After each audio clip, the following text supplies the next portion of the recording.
tèmi ṣàlàáfíà ní ọjọ́ mẹ́ta àlàáfíà ní èmi á jẹ àwọn kan bá jù wá tó bá jẹ́ pé pàpọ̀ rẹ̀ lẹ̀ fẹ́ kó lọ́wọ́ past videos mi kó lè mọ nǹkan tí mo ń sọ ní àlìfà yes mo ń draw video but most of the time voice mi lè gbọ́.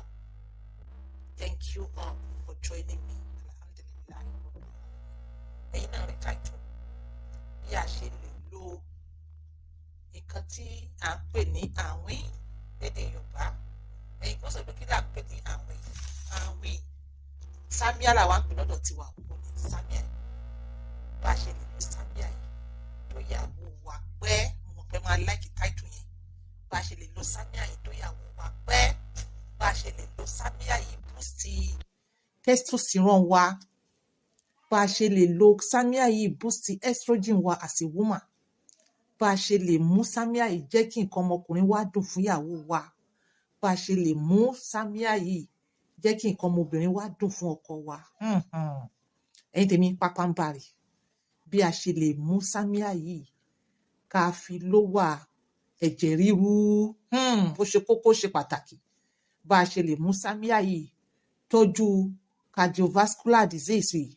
Bá a ṣe lè mú sámíà yìí tọ́jú ìtọ̀ ṣúgà.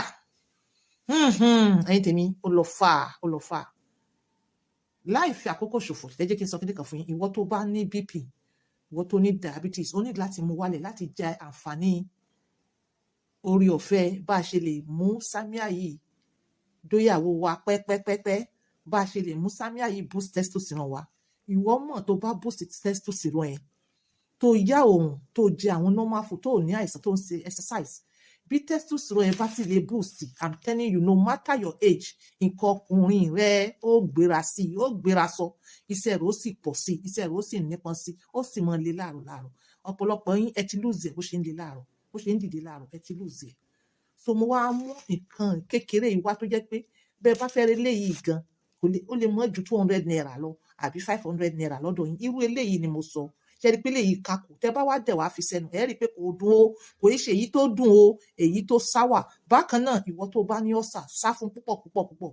Èyí tó bá ti dùn jù ó lè jẹ́ kí sugar level rẹ, ìwọ tó ní sugar ó lè jẹ́ kó wà ẹwà careful. Ìwọ tó bá dẹ̀ wà lórí oògùn diabetes láti hospital àbí ti BP tó bá lọ fẹ́ try dákun wà careful o. Mo fẹ́ kí ọ̀pọ̀lọpọ̀ yín tẹ́ ń wò mí, mo fẹ́ kẹ́ ẹ lọ get kit. Àwọn test kit fún BP, test kit fún sugar ẹ lọ get ẹ̀. Ọ̀pọ̀lọpọ̀ ló ní ẹ̀jẹ̀ ríru nítorí situation Nàìjíríà wà yìí. I'm telling you kò yẹ ká tiẹ̀ mọ bóde mọ sọrú bá a ṣe ń sọ̀rọ̀ yìí nítorí pé kí ni ìwúrí wa. Ẹ̀yin tèmi kí ni ìwúrí wa. Ẹ rí àwọn ọmọ sọ̀rọ̀ wọ́n wọlé wá ó kó ìyàwó yín lọ, ó kó àwọn ọmọ yín lọ lójú yín, wọ́n bá ìyàwó yín sùn àwọn ọmọ sọ̀rọ̀ ìwọ sì wà ń bẹ òkìláyà òkìlọ́pọ̀ òkìlápá òkìlẹ́sẹ̀ òun sì nínú èsì àwọn ọmọ sọ̀rọ̀ kan wọn láti inú gbó bíbà ó wà wọlé wá ó sì pera rẹ̀ lọ́kùnrin. Tá a bá ro gbóró ọ̀rọ̀ yìí kò yẹ ká mọ̀ sọ̀rọ̀ orú ọ̀rọ̀ báyìí. But life must continue while praying to God and urging àwọn ìjọba wa láti ṣe the needful. Ẹ̀yin tèmi ẹ lọ wárò àwọn kìtì báyìí. Gbogbo yín ni o ẹ lọ wárò àwọn kìtì báyìí. Ẹ lọ wárò kìtì báyìí fún ẹ̀jẹ̀ ríru òun ló wà nísàlẹ̀, fún ìtọ̀ ṣúgà òun ló wà lókè. Ó ṣe kókó, ó ṣe pàtàkì. Èmi mò ń sọ̀rọ̀ as herbal practitioner o. À ń bọ̀sibọ́sí ìwọ tó lọ ilé ìwé òun manage ẹ̀ ń jojoojúmọ́. Láti manage ẹ̀ dáadáa ó ní láti get kit yìí. Tó bá ṣe ń get kit yìí, èyí tó bá jẹ láàárọ̀ wàá mọ̀ bó ṣe máa cause ẹ ní maybe high BP or high sugar. Èyí tó bá jẹ lálẹ́ àná tó bá ti measure ẹ̀ láàárọ̀ wàá mọ̀ pé èyí tó jẹ lálẹ́ àná yẹn kò yẹ kó jẹ́. So ẹ̀yin tèmi ó yẹ kẹ́yìn náà ṣe kẹ́ ẹ ṣe doctor yourself at home. Mi ò ní kẹ́ ẹ mọ́ lọ sí hospital, ẹ lọ sí hospital. Tẹ́ bá ti ní kìtì tẹ́rí pé kíní yẹn ó ń ṣe yín ségesège ẹ láìkí bó ṣe ń ṣe yín ẹ lọ sí hospital rí fast ẹ lọ get kìtì. Ní ẹ ájìá òun polówó fáwọn èèyàn kan ó jọ bẹ́ẹ̀ mo dẹ̀ mọ̀ pé ó ṣe ìwúlò fún àwọn tèmi ni. Mi ò sọ pé kò pọn dandan kẹ́ ẹ pè mí ájìá o. Ó wà ẹ lọ sí store àwọn tí wọ́n ti ṣe surgical store yẹn, àwọn laboratory store tí wọ́n máa ń ta àwọn hospital things yẹn ó wà ń bẹ̀ fún sugar àti BP. Ṣé ẹ rí pé ìfẹ́ yín ni mo ní lọ́kàn mo fi ń sọ̀rọ̀ báyìí kì í ṣe pé nítorí pé mo fẹ́ advertise. Well ó lè jẹ́ company yẹn wọn ò tán tíṣì fún mi o ṣóyè yín torí tẹ̀yìn tèmi mo fi sọ it's time for you to get it. Time for you to get it. ájíà ìríyàwó mi bá sùn ìríyàwó bá sùn ìyẹn kọ́ ni gangan ni kókó ọ̀rọ̀ tó wà lẹ́yìn kókó ọ̀rọ̀ tó wà lẹ́yìn ó lè jẹ́ pé hypertension ń dààmú rẹ ọ́ ìtọ̀ ṣúgà ń dààmú rẹ ọ́ àìsàn àyà ń dààmú rẹ ọ́ àìsàn míì bákan náà sì ń dààmú rẹ rántí pé tó o bá ṣètọ́jú ṣúgà rẹ tó o ṣètọ́jú bp rẹ ó lè kọ́ sí ẹ ní wàhálà lórí kídìní rẹ ọlọ́run mọ́jà arógun dialysis àwọn tó dẹ̀ wà lórí ẹ̀ ọlọ́run ó yọ wọn láyà tàlàfíà wọ́n nígbà dùn ṣé ẹ rí nǹkan tí mo fi hàn yìí Samia yìí kódà ó dáa fún kidney detox ó dáa fún kidney detox gbogbo nìṣe ni wọ́n ti mú wá bí eré nígbà kan ó ní kinní kan tí mo sọ nípa nígbà tí mo rà sọ̀rọ̀ pé nínú ẹ̀ mo ní fún àwọn obìnrin tí wọ́n ṣẹ̀ṣẹ̀ bímọ tóbìnrin bá ṣẹ̀ṣẹ̀ bímọ ń gbà mí kò kí ń ní omi lọ́yàn tó bá tẹ wá ń wá omi káàkiri tóbi òyọ́ lọ́yàn ìyàwó yín ẹ kàn rọra sọ sínú omi overnight ẹ kọ́kọ́ ṣànù díẹ̀ ẹ wá sọ sínú omi overnight kẹ ẹ mú omi ó jáde wá mo sọ fún yín pé ó da ó ń boost ó ń balance up hormones ó dẹ̀ improve hormone system.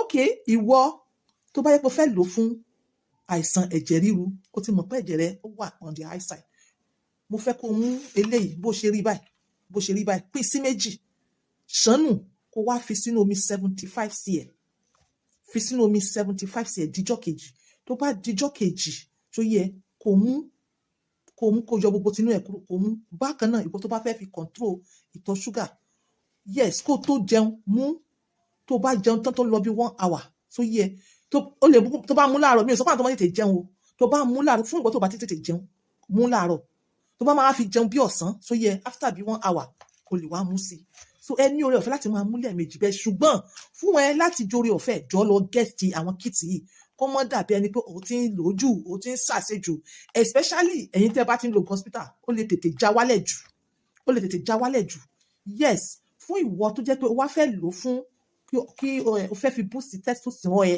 o fẹ́ kó mọ dóyàwó rẹ pẹ́ẹ́pẹ́ẹ́pẹ́ẹ́pẹ́ lórí kíní yìí kí ni wàá lọ bá mi ṣe wàá ti tọ́jú gbogbo àrùn tí mò ń sọ yìí o wàá ti tọ́jú gbogbo sorry mi ò pé lárùn ẹjọ́ mi ò pé lárùn bp diabetes any other thing wàá tọ́jú ẹ̀ o ti mọ̀ pé o free but ó kàn jẹ́ pé like you don't know tọ́jú jẹ̀dí mú jẹ̀dí kúrò kó dẹ̀ mọ̀ pé o kì í jòkó sójú kan kó dẹ̀ mọ̀ pé o ń jẹun healthy yes kí ni wàá wá lọ bá mi wá ṣé bẹ́ẹ̀ mọ dáwà pupa yẹn kì í ṣe pé bóyá ìwọ o ti yọ kì í ṣe ògì dáwà pupa ẹ ti lọ sí ẹgbẹ́ kan ẹ̀yin tèmi tiktok mo ti ṣe fídíò yìí ẹ rí i pé wọ́n fún mi ní makeup so òní kàtígórì àwìn tí mo sọ Samia irú èyí tí a fẹ́ lò irú tí wọ́n ṣe ní nọ́ọ̀tì ni o èyí tí wọ́n ṣe ní nọ́ọ̀tì ni ẹ rí i pé èyí tí wọ́n ṣe ní èyí tẹ́ máa bá pàdé lọ́wọ́ sàlẹ̀ ẹ rí i kó scatter kì í ṣe irú èyí tó scatter irú eléyìí báyìí tó di báyìí sáwà ó fẹ́ boost testosterone ẹ̀ ó fẹ́ mọ dóyàwó ẹ̀ pẹ́ ó fẹ́ mọ gbádùn ìyàwó ẹ̀ kó máa dùn mẹ́ kí nǹkan rẹ̀ náà kó máa dùn mọ́ ìyàwó rẹ̀ ẹ̀ try kìíní bí ọ̀nà tí mo ṣe fẹ́ sọ yìí bó bá wù ẹ́ o lè wá bí méjì báyìí kó kó sínú omi kó jẹ́ bí omi 4 litres kó boil ẹ̀ tó yẹ kò yí sọ pé kó hó púpọ̀ tó bá ti sè pátápátá 10 minutes 15 minutes kẹ́ wá kúrò tó bá yẹ pé ìwọ fẹ́ sè ni o lè wá àdì ginger o lè àdì atalẹ̀ funfun nìyẹn o kànáfùrù o lè wá àdì ẹ̀ mọ́ o lè àdì mákàrùtù o lè àdì ẹ̀ mọ́ omi yẹn tó yẹ tó bá fẹ́ basically omi yẹn ìwọ nìkan ló fẹ́ lò àsìwọ o fẹ́ gbéṣẹ́ ọkùnrin jáde testosterone rẹ̀ tíṣẹ́ rẹ̀ bá jáde dáadáa tí o tọ́jú gbogbo nǹkan tí mo ní kó tọ́jú nǹkan ọmọkùnrin ẹ̀ ó jáde dáadáa tó yẹ tó bá wù ẹ́ o lè fi atalẹ̀ pupa sí o tó bá wù ẹ́ nǹkan míì náà tó bá mọ̀ pé ó lè ṣàǹfààní fún ẹ o lè há adìẹ mọ́ but basically nǹkan tẹ́mi ní kẹ́ ẹ lò ó ni mo ti sọ yẹn mákàrò kànáfùrù atalẹ̀ funfun atalẹ̀ pupa nǹkan tí wọn náà bá mọ̀ há adìẹ mọ́ ṣùgbọ́n níwọ̀nba again ni mọ̀jẹ̀ púpọ̀ mọ́ èyí tẹ́mi recommend so tó bá ti wá bọ̀lẹ̀ tán o lè wá kó jáde omi yẹn o ní wàá wá fi ṣe dáwà ṣe bẹ́ẹ̀ mọ dáwà pupa kì í ṣe pé ìtẹ́gbẹ́ lọ sọ ọ̀dọ̀ àwọn ẹlẹ́rọ tẹ́ yọ gbogbo àǹfààní ẹ lọ bẹ́ẹ̀ yẹn ni ẹ máa lọ dáwà yẹn bẹ́ẹ̀ yẹn ẹ lọ dáwà yẹn bẹ́ẹ̀ yẹn tó bá ní orí ọ̀fẹ́ o lè tún fi àwọn ginger kan náà fún o lè fi sínú dáwà yẹn fún ògì tiẹ̀ so ògì tá a máa ń pò tó máa ń jiná nísàlẹ̀ ó mú ní àárọ̀ tó bá wù ẹ́, tó bá ti di lọ́sàn-án tó bá rí pé o sì lè mú, o lè fi ṣe oúnjẹ ọ̀sán, o lè fi ṣe ẹni oúnjẹ tó bá wù ẹ́, mọ sábà ṣe lóòrèkóòrè. Wàá rí pé energy rẹ, testosterone ẹ, ó máa padà, bó bá ṣe ń padà, nǹkan rẹ ó mọ nà sí, wàá sì mọ pẹ́ lórí ẹ̀, ìwọ náà mọ padà, testosterone ó mọ boost. Yes, bá ṣe ń lò nìyẹn.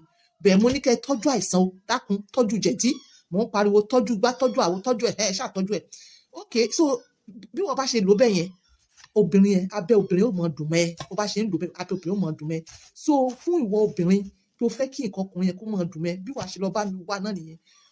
Mo ṣàfẹ́ kó extract omi ẹ̀ kúrò, omi ẹ̀, wàá wá bá mi add atalẹ̀ pupa powder ni, wàá wá bá mi add atalẹ̀ funfun níwọ̀ obìnrin, wàá wá bá mi add kan tá à ń pè ní bazankoila. Bazankoila ó lè jẹ́ half, ó lè jẹ́ 3/4, but make sure ìwọ tó ń lo remedy yìí ò ní àìsàn ìtọ̀ ṣúgà. Ìwọ tó fẹ́ add ní bazankoila, mọ́ add, obìnrin ni o fẹ́ gbádùn ọkọ rẹ dáadáa kó dùn mẹ́, wàá add bazankoila, kànáfùrù, atalẹ̀ pupa, kànáfùrù tíntínní, add ẹ̀ papọ̀, kó fi omi yìí kó mix mọ́ra wọn, kó wá extract omi ẹ̀ kó mọ mú. Yes, o lè ṣe láàárọ̀, o lè mú lọ́sàn-án, o lè mú lálẹ́. But ìwọ tó bá fẹ́ lo bazankoila, make sure pé o ò ní àrùn ìtọ̀ ṣúgà. O fẹ́ kí nǹkan ọkọ rẹ kó máa dùn mẹ́ ẹ dáadáa. Bákan náà bó bá tẹ̀ ń ṣe, ó máa balance hormones ẹ̀. But bákan náà ló ní fẹ́rẹ́fẹ́rẹ́, o fẹ́ gbádùn ọkọ rẹ, o dẹ̀ ń sá fún nǹkan tó ń jẹ́ ṣúgà, àìsàn ṣúgà ń yọ ẹ́ lẹ́nu, mọ́ fi bazankoila sí. Tó bá ti fi bazankoila sí, ó ṣiṣẹ́ adùn díẹ̀díẹ̀ fún ẹ. Ó máa balance hormones as you take it. At least o tiẹ̀ mú, ẹ máa mú lẹ́ẹ̀mẹ́ta lọ́sẹ̀, 3 times lẹ́ẹ̀mẹ́ta lọ́sẹ̀. So yẹ yín ẹ bá tiẹ̀ mú, ó máa take care BP rẹ. Yes, especially tó bá tiẹ̀ ń jí mu láàárọ̀. Fún ìtọ̀ ṣúgà, mọ́ fi bazankoila sí o, kó lè bá enjoy gbogbo rẹ̀ ọ̀fẹ́ yìí. Ó mọ dùn mẹ́ fẹ́rẹ́fẹ́. Àmọ́ tó bá fẹ́ kó dùn mẹ́ dáadáa ní nǹkan ọkọ rẹ̀, wàá fi bazankoila síbẹ̀. Fún ìtọ̀ ṣúgà, mọ́ add bazankoila, ẹ jọ̀ọ́ o, ẹ mọ́ ní ajé aṣọ bẹ́ẹ̀ o. So yẹ yín, mo dẹ̀ sọ fún yín, ìwọ tó bá wù láti bíbà, lọ get àwọn kìtì yìí fún blood testing and sugar testing, lọ get wọn, kẹ mọ́ fi ṣúgà bá yàrá yín jẹ́. Yes, ẹ wá farabalẹ̀, natural test wà tí Ọlọ́run tó máa ń fi àpẹẹrẹ hàn yín, àmọ́ ẹ̀yin ẹ ti gbàgbé, natural test wà, natural test.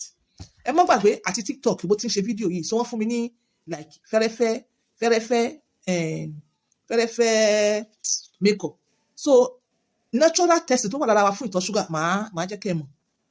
Fún ìtọ̀ ṣúgà, mọ́ add bazankoila o, tí ẹ ò ní ta o tó. So o lè jórí ọ̀fẹ́ dẹ̀, kìí ṣe àwìn dúndùn o, sáwà, irú èyí tó wá láti north bá irú èlé. Yes, so yẹ ìmọ̀ tó yẹ ẹ̀yin tẹ́ bá ń tẹ́ mọ́ fast forward fídíò kẹ́lẹ́ bá jórí ọ̀fẹ́ yìí náà. So àárọ̀ ni wàá mú at least ẹ̀mẹ́ta lọ́sẹ̀, lẹ́ẹ̀mẹ́ta, o lè lò lẹ́ẹ̀mejì pàdé, ẹ̀mẹ́ta lọ́sẹ̀. Ó jẹ́ gbogbo rẹ̀ ọ̀fẹ́, ó máa dùn mẹ́, àdúrà dẹ̀ máa tún get health benefit without bazankoila nítorí àwọn ìtọ̀ ṣúgà. Mo believe pé ẹ ti get it. So fún nǹkan tí mò ń sọ, mo lè cut fídíò yẹn bí bàbá ẹ lọ wá fídíò yẹn láti bí, ẹ lọ wá.